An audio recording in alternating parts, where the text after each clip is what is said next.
आपका अपने इस YouTube चैनल पर आपका स्वागत करता हूं। तो आज मैं आप लोग को बताने वाला हूं इक्वेशन ऑफ मोशन, गति के समीकरण। इसे हम ग्राफ के द्वारा सिद्ध करने वाले हैं और ये 9th क्लास के बहुत ही इम्पोर्टेंट एक टॉपिक है। तो आप लोग इस वीडियो को लास्ट तक जरूर देखें। Good morning. तो आज हम सीखने वाले हैं गति के समीकरण। गति के समीकरण, equation of motion. Equation of motion. Equation of motion क्या है? 3 इक्वेशन ऑफ मोशन है। पहला इक्वेशन ऑफ मोशन है v equal u plus a t. दूसरा इक्वेशन है s equal u t plus half a t square. और तीसरा equation है 2as equal v square minus u square. ये 3 समीकरण है। अब इन तीनों इक्वेशन को हमें प्रूव करना है by the graphical method, graph विधि द्वारा। Graphical method proof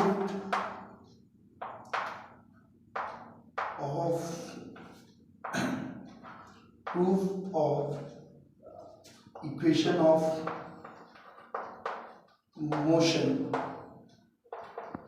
bye graphical method.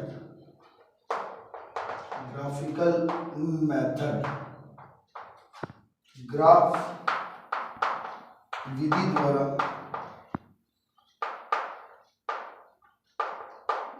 गति के समीकरण को सिद्ध करना। गति के समीकरण को सिद्ध करना। तो हम कैसे करेंगे गति के समीकरण को ग्राफ के द्वारा सिद्ध? कैसे हम प्रूव करेंगे इक्वेशन ऑफ मोशन को ग्राफिकल मेथड से? देखिए, पहले तो इसे उतार लीजिए, उसके बाद हम आगे करते हैं। तो पहला हम लिखते हैं वेग समय संबंध के लिए graph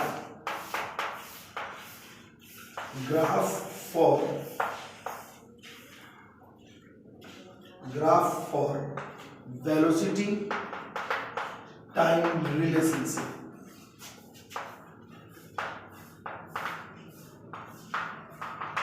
velocity time relationship. Let मान लीजिए कि u है 0 और v है हमारा कुछ। There is a v। Initial velocity 0 है और फाइनल वेलोसिटी v है। तो इसके लिए अगर हम कोई ग्राफ बनाएंगे तो कुछ ऐसा बनेगा। x एक्सिस पर हम दिखाएंगे टाइम को, और y एक्सिस पर हम दिखाएंगे वेलोसिटी।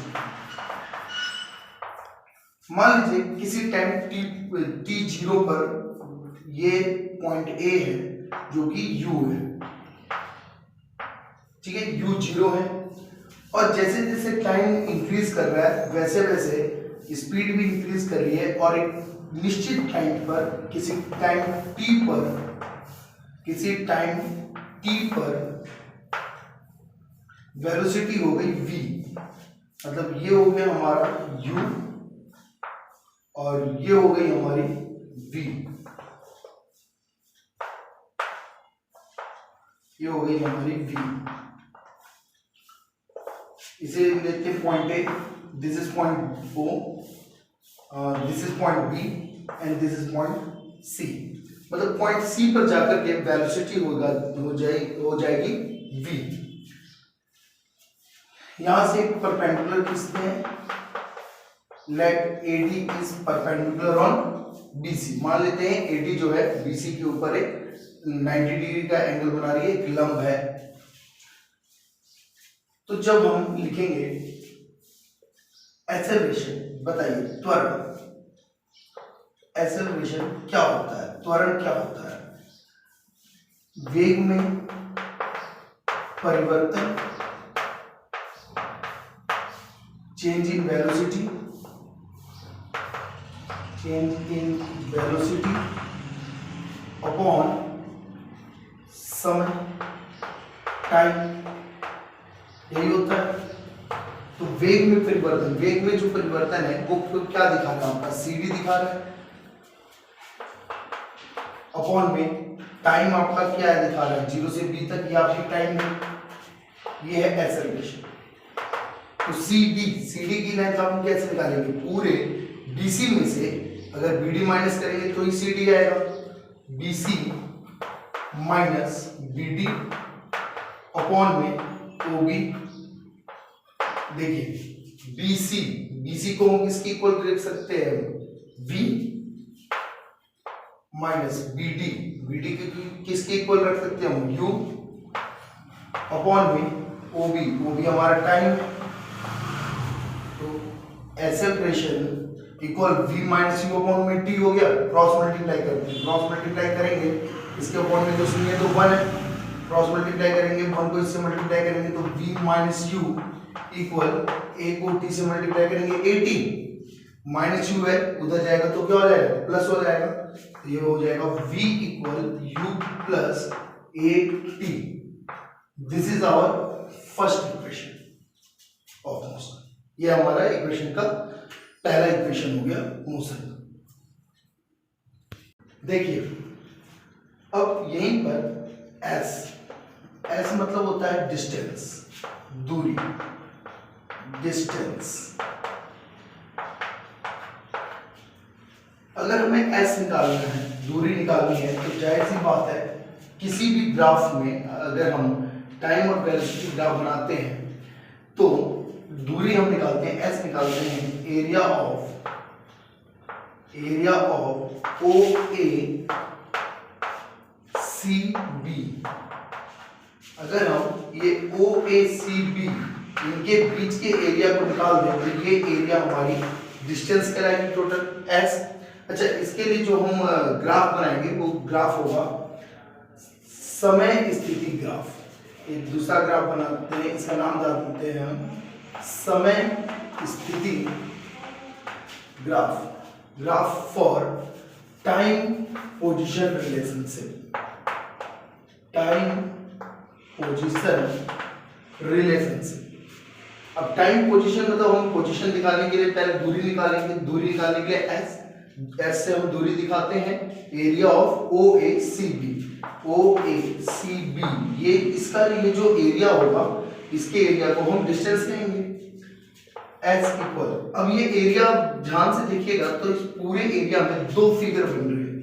एक तो फिगर ये ट्रायंगल है ACD, ये ट्रायंगल है, और नीचे AOBD ये एक रेक्टेंगल है। ACD एक त्रिभुज है और OADB एक आयत बन रहा है। तो हम लिख सकते हैं पूरे के एरिया को दो भाग में बांट सकते हैं, first figure and second figure. Area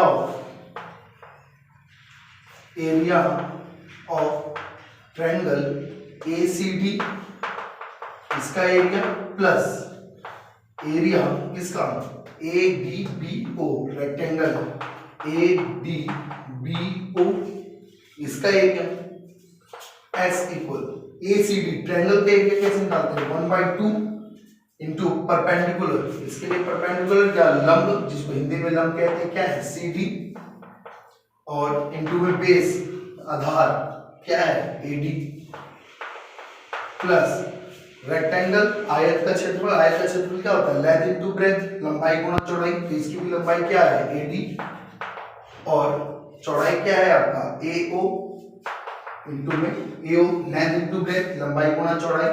ध्यान से देखिए S इक्वल 1/2 CD की लेंथ क्या है, CD की लेंथ पूरे BC माइनस BD है।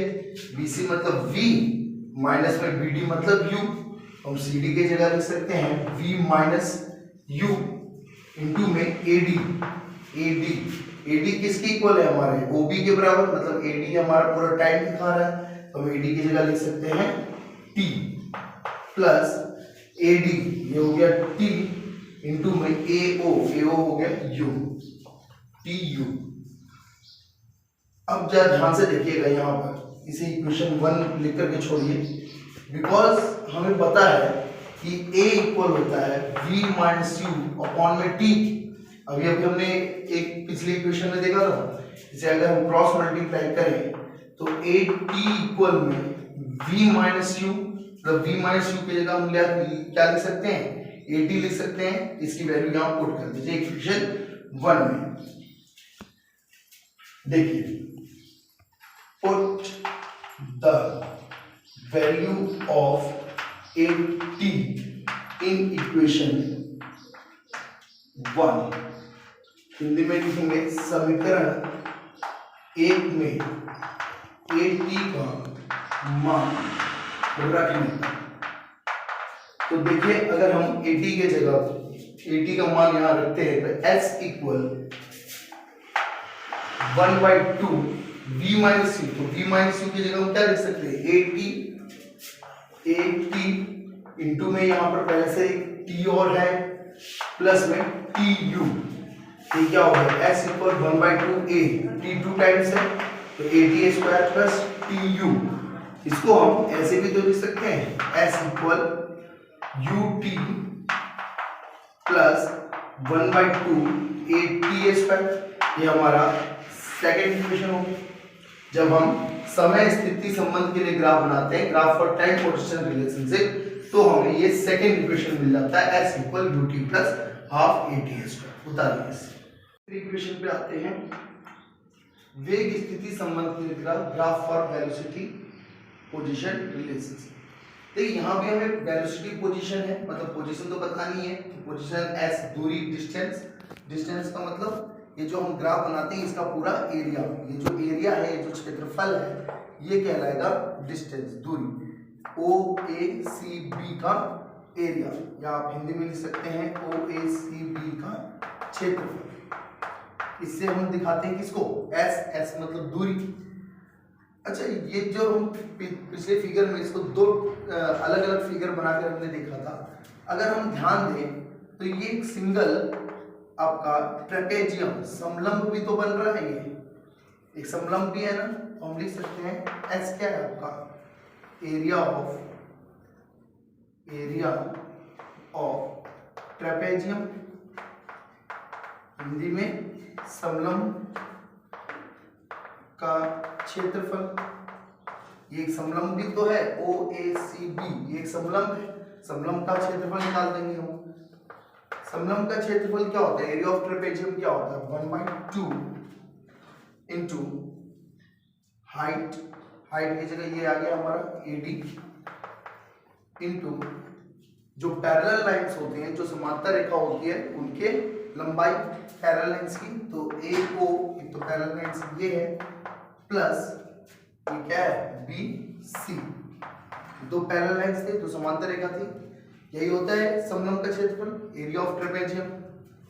S इक्वल 1/2 AD, AD किसके इक्वल है, टाइम की इक्वल है, T AO किसके इक्वल है, U प्लस BC, BC किसके इक्वल है, V, तो U प्लस V। ध्यान दीजिए, इसे भी इक्वेशन 1 मान लीजिए। अब हमें पता है, क्योंकि A equal V minus you upon में T होता है, तो T इक्वल क्या हो जाएगा, T इक्वल हो जाएगा V माइनस यू अपॉन में A। तो T की ये वैल्यू पुट कर देते हैं इक्वेशन 1 में, तो हम यहाँ लिखेंगे put the value of T in equation 1।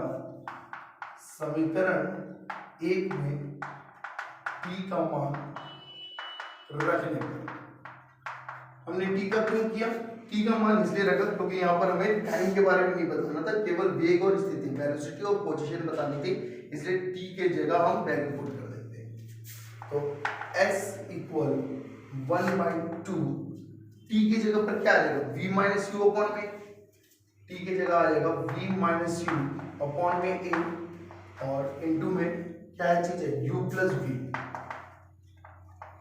तो जरा ध्यान से देखिए, S इक्वल 1 को V माइनस यू से मल्टीप्लाई करेंगे तब तो V माइनस यू ही रहेगा, V minus u into u plus V, ये कुछ ये फॉर्मूला बन रहा है, A minus b into a plus b, A minus b into a plus b क्या होता है, A square minus b square, मतलब v minus u into u plus v equal क्या हो जाएगा, v square minus u square, तो जाएगा v square minus u square upon में 2 इंटू ए, 2a क्रॉस मल्टीप्लाई कर दीजिए तो क्या हो जाएगा, s को 2a से मल्टीप्लाई करेंगे 2as इक्वल 1 को इससे मल्टीप्लाई करेंगे v square minus u square. ये हो गया हमारा थर्ड इक्वेशन।